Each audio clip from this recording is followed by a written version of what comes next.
ఏమయ్యోరు, నువ్వన్నట్టుగానే ఈ ఎలక్షన్స్ లో ఈ అమ్మాజీకి ఎదురుండదు కదా? ఉన్న ముహూర్తాల్లో మంచి ముహూర్తం చూసి చెప్తున్నానమ్మా. ఇంతకు మించిన మంచి ముహూర్తం లేదు. శివ, చెప్పింది విన్నావు కదా? ఇదే ముహూర్తానికి ప్రచారానికి బయలుదేరాలా? అలాగేనమ్మా, నువ్వు చెప్పినట్టే ప్రచారం మొదలు పెడదాం. ఆ రాజమ్మ ఎట్లా మాట్లాడినాదో, నా ఎదురుగా నిలబడి నా మీదనే ఎట్టా శపథం చేసినాదో చూసినావు కదా. నీ మాటికి ఎదురు లేకపోవచ్చు, నీ గెలుపుకి అడ్డు లేకపోవచ్చు, కానీ ఒక్కసారి ఎలక్షన్స్ జరిగితే ఓట్ల రూపంలో, నీ ఓటమి రూపంలో వాళ్లల్లోని భయం బయటకొస్తుంది. ఆ రాజమ్మ నోరు మూతబడాలంటే ఈ ఎలక్షన్లలో మనం గెలవాలా. అప్పుడే రాజమ్మ నోటితో పాటు చాలా నోర్లు మూతబడతాయి.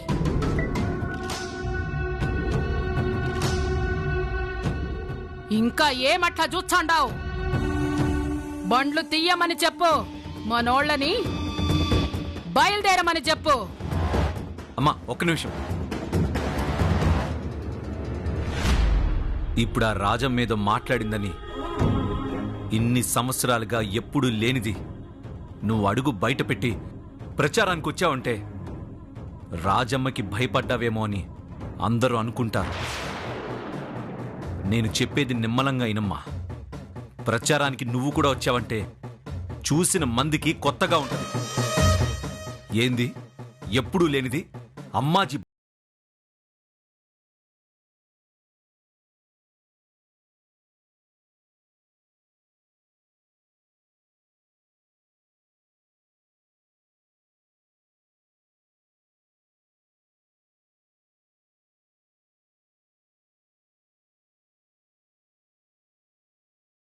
కాలం ఏకఛత్రాధిపత్యంగా నువ్వు ఏలిందంతా ఎట్టోపోతుంది.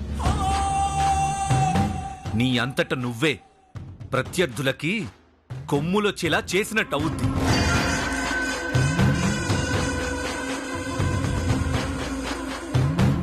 నువ్వు చెప్పేటిది నిజమే. ఏం చేస్తే బాగుంటుంది? ప్రత్యర్థులకి ఎదురుగా నువ్వు బయటకొచ్చి ప్రచారం చేస్తే నీ విలువ పెరగదమ్మా, వాళ్ల విలువ పెంచినట్టవుతుంది. మరిప్పుడు ఎవరు పోతారు? నేను లేకుండా ముందుండి ఎవరు నడిపిస్తారు? ప్రచారానికి నువ్వే రావాల్సిన అవసరం లేదు. కనీసం నీ ఎదురుగా నిలబడ్డానికి కూడా పనికిరాని వాళ్ళమ్మా. అలాంటి వాళ్లతో పోటీపడి ప్రచారం చేయడానికి నువ్వు కూర్చునే ఆ కుర్చీ చాలు. రాముడు పాదరక్షలు పెట్టుకుని ఆ భరతుడు రాజ్యమేలినట్టుగా ఈ కుర్చీ తీసుకెళ్లి నీ తరపున నేను ప్రచారం చేస్తాను.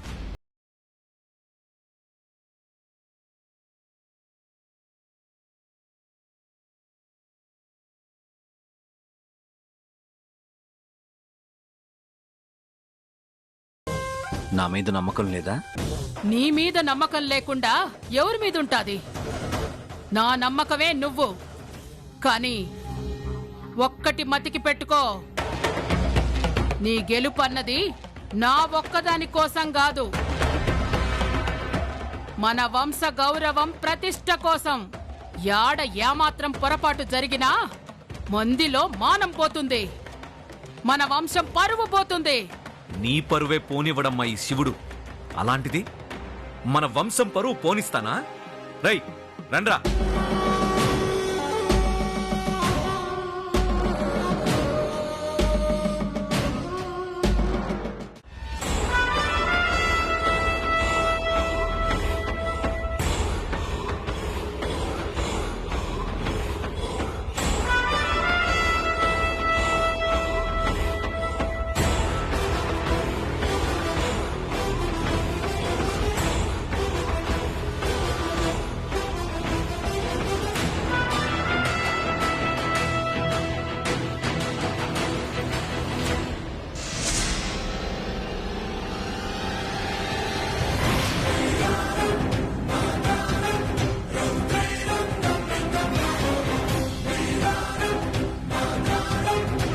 అన్నో బయలుదేరదామా?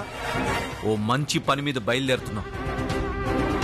హారతిచ్చిన తర్వాత తీసుకెళ్దాం. హారతి ఎవరిస్తారన్నా? ఇంకెవరుండారు? మంచైనా చెడైనా మొదట నా బిడ్డ సాత్విక చేతుల మీదుగానే జరగాల. తన చేత్తో సాయం చేసినా హారతి పట్టినా వాళ్ళకి ఎదురుండదు. నువ్వుండవయ్యా. నువ్వు రైట్ అన్నాక రైట్ కాకపోతే మన ప్రాణాలు తీసేస్తది. బావుంది. సరిగ్గా అడుగు తీసి అడుగు వేయలేదు. ఈవిడ హారతిచ్చిందంటే వీళ్ల గెలుపు తన అడుగులాగే ఉంటుంది. నోర్మూయ్!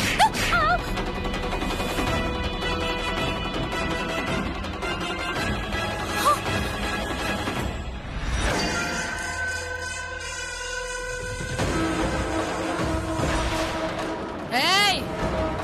ఎవరి గురించి ఏం మాట్లాడుతాండావ్? నా బిడ్డని పట్టుకుని మాట్లాడడానికి ఎంత ధైర్యం కావాలా? నా బిడ్డ చేత్తో ఏం చేసినా మంచే జరుగుతాది. ఆ నమ్మకం నాకుండాది. మీలాగా మనసులో ఒకటి పెట్టుకొని బయటికి ఇంకొకటి మాట్లాడదు మా బిడ్డ. అందుకే దీని మనసెంత మంచిదో అది చేసే పని కూడా అట్లానే మంచిగా జరుగుతాది. పో, హారతి తీసుకొనిరా. ఎల్లో.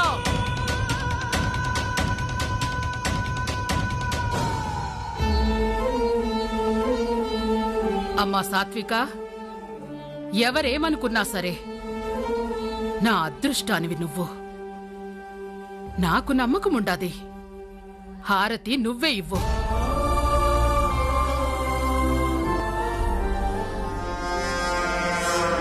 వెళ్ళు, నా కూతురికివ్వు.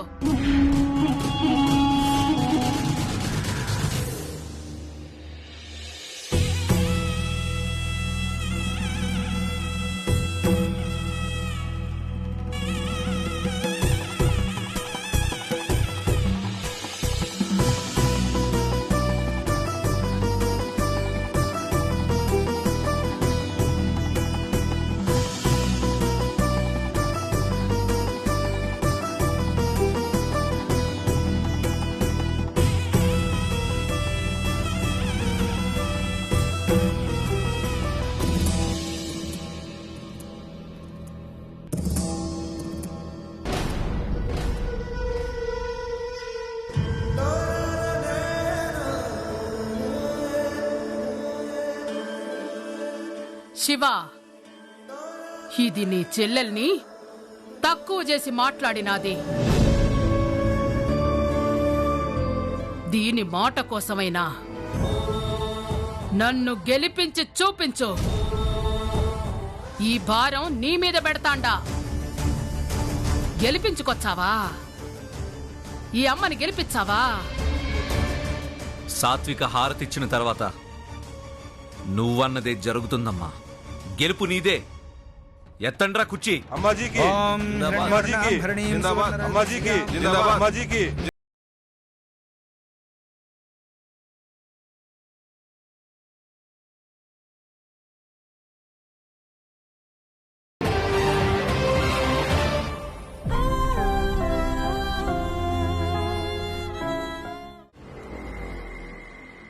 చూసారండి, అనవసరంగా వాడిని రాజకీయాల్లోకి దింపుతుంది. అనవసరంగా వాడు ఆ ఊపిలోకి దిగుతున్నాడు. తనకే స్వార్థం లేనట్టుగా, ఈ వంశ పరువు ప్రతిష్టల కోసమే బతుకుతున్నట్టుగా వాడిని నమ్మించి ఈ గొడవలన్నీ వాడి తల మీదకి తెచ్చుకునేలా చేస్తుంది. ఏం చేయగలం చెప్పు? చెప్తే తను వింటుందా? వాడు వింటాడా? వినట్లేదని ఊరుకుంటే ఎలాగండి? రేపు తను ఓడిపోతే ఇంతకాలం ఎవరికీ తెలియని అమ్మాజీ బండారం అందరి ముందు బయటపడుతుందని భయంతోటే వాణ్ణి ముందుకు నడిపిస్తుంది. రేపు ఎలక్షన్లో ఓడిపోతే దానికి కారణం వాణ్ణి చేస్తుంది. అక్కర్లేదు, నా బిడ్డ ఈ రాజకీయ ఊబిలోకి కూరుకుపోటానికి నేను ఒప్పుకోను. ఇప్పుడే వెళ్ళి వాడికి రచ్చ చెప్పి ఆపుతాను. అనసూయ, తొందరపడద్దు. అమ్మాజీ మాట చెప్పిందంటే వాడికి ఆ మాట వేదం. ఇప్పుడు నువ్వు చెప్పినా నేను చెప్పినా వినడు. అలాగని చూస్తూ ఊరుకుంటారా? తప్పు చేసేటప్పుడు తెలీదు, చేశాకే తెలుస్తుంది. ఈ విషయంలో వాడు కూడా అంతే. వాడంతట వాడు తను చేసే తప్పని తెలుసుకునే వరకు మనం మాట్లాడి ప్రయోజనం ఉండదు. ఎందుకండి? ఎందుకు ఎప్పుడు నా గొంతు నొక్కడానికి ప్రయత్నం?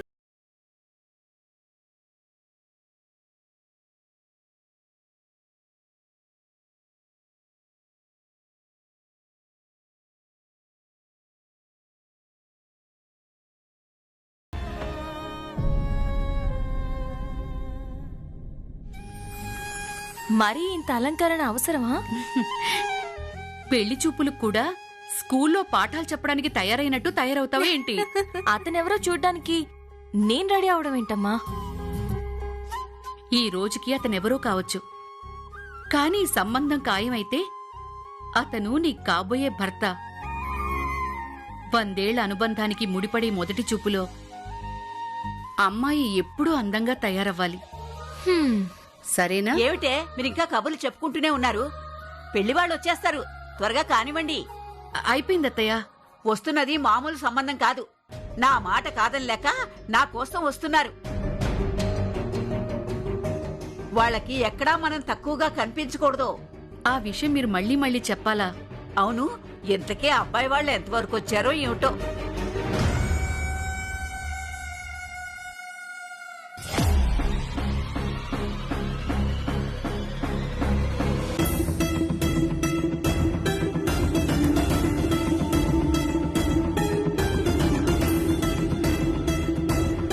ఏమండి, అంత ఆతృతగా వెళ్లాల్సిన అవసరం ఏం లేదు. మామూలుగా వెళ్తే చాలు.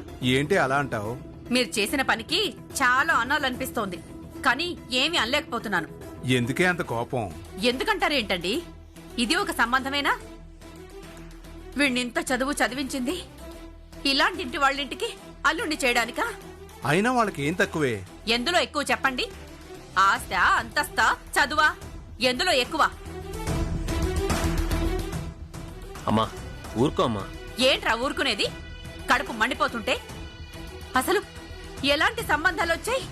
హైదరాబాదు, మద్రాసు, బెంగుళూరు నుంచి మా అమ్మాయిని చూసుకోండి, మా అమ్మాయిని చూసుకోండి అంటే వాళ్ళందర్నీ కాదని ఈ సీమ సంబంధానికి తీసుకొచ్చారు.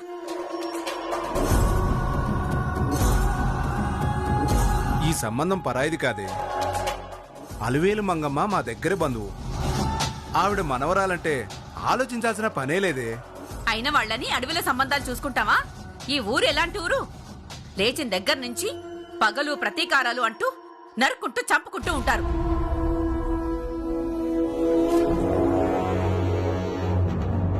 పేపర్లలో, టీవీలలో ఈ మధ్య ఈ ఊరు గురించి వార్తలు రాని రోజుందా?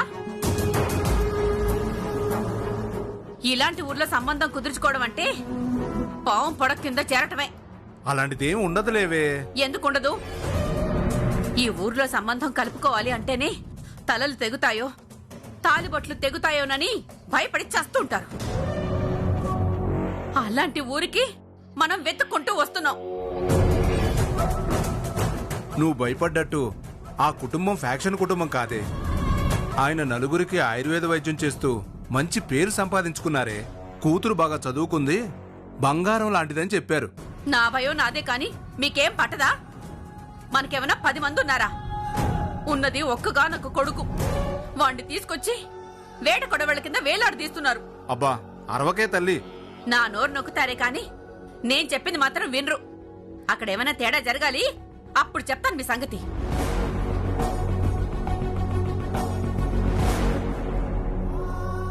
కుందనపు బొమ్మలా ఉన్నావు. నాదిష్టే తగిలేలా ఉంది. నేనిప్పుడే వస్తాను.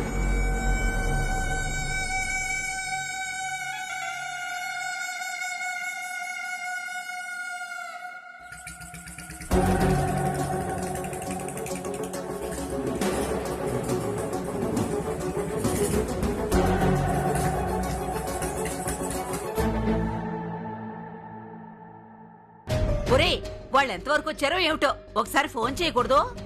మనం ఊరికే ఫోన్ చేసినా బాగుండదని ఆగానమ్మా. పైగా వాళ్ళు దగ్గర పడతారని దగ్గర నుంచి మనకు కంగారు పెరుగుతుంది.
రోడ్లో చాలా పెద్ద గొడవ జరిగింది నాన్న. ఎవరో అమ్మాజీ మనుషులంట.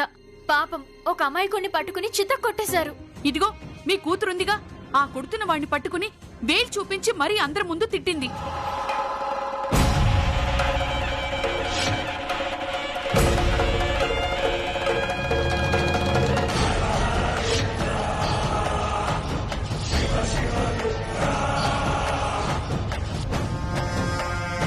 అయ్యో, ముందే వెళ్ళి కాళ్ళు గడ్డాలు పట్టుకుని సర్ది చెప్పకుండా ఆగి తప్పు చేశానే. నేరుగా ఇంటికి వచ్చేశాడు.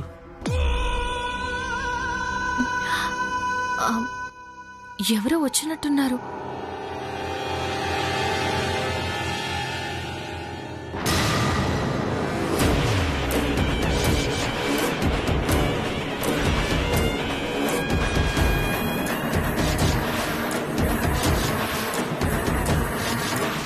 కంట్రీ బ్రూట్, ఇంకోసారి ఇలా బిహేవ్ చేసావంటే ఐల్ సీ యువర్ ఎండ్.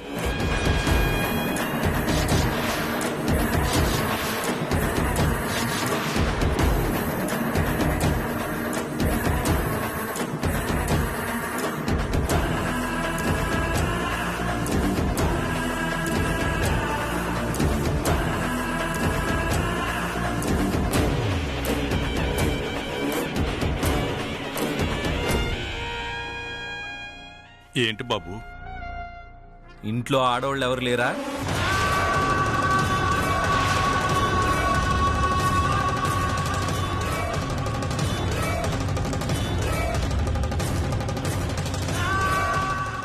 అయ్యో, ఇంట్లో వాళ్ళ గురించి అడుగుతున్నాడేంటి? ఈశ్వరి వాళ్ళని చూస్తే గుర్తుపట్టేస్తాడేమో, గొడవ చేస్తాడేమో. ఏం బాబు, ఏదైనా ఉంటే నాతో చెప్పండి. ఇంట్లో ఆడవాళ్ళు ఎవరైనా ఉంటే పిలవండి. ఏ లేరా? ఉన్నారు బాబు. ఉన్నప్పుడు వాళ్ళని పిలవండి. సచివతి, నువ్వు ఇక్కడే ఉండు, నేను ఇప్పుడే వస్తాను. నువ్వురా.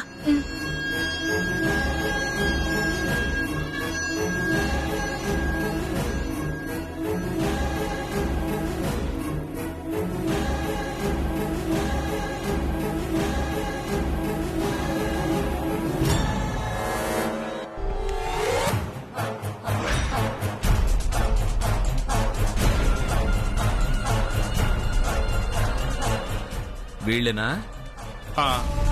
నా భార్య, నా కూతురు.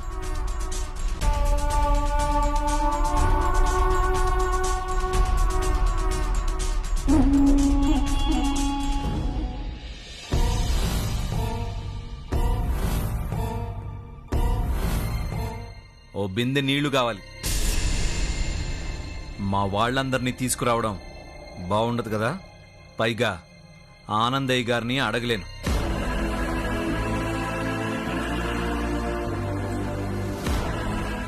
నీళ్లు కావాలా?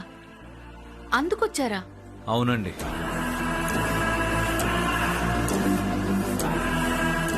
ఉండు బాబు, ఇస్తాను.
బాగుంది ఆనందయ్య గారు.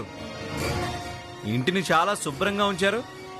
ఏంటి, ఏదో ఫంక్షన్ అన్నట్టుగా అలంకరణ చేశారు. ఇంట్లో ఏమైనా ఫంక్షన్ జరుగుతుందా? అవును బాబు.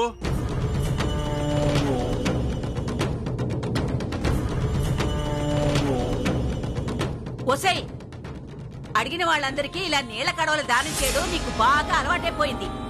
ఆ బిందె తీసుకెళ్లి ఎవరికి ఇస్తున్నావో ఆ విధవల్ని మళ్ళీ భద్రంగా తీసుకొచ్చి ఇమ్మని చెప్పు, లేదంటే తాట తీస్తానని చెప్పు. అదెప్పుడో మా పెళ్ళైన కొత్తలో కొనుక్కున్న బిందె, దానికి చిన్న చొట్ట పడినా ఆ విధవలకి మర్యాదగా ఉండదని చెప్పు.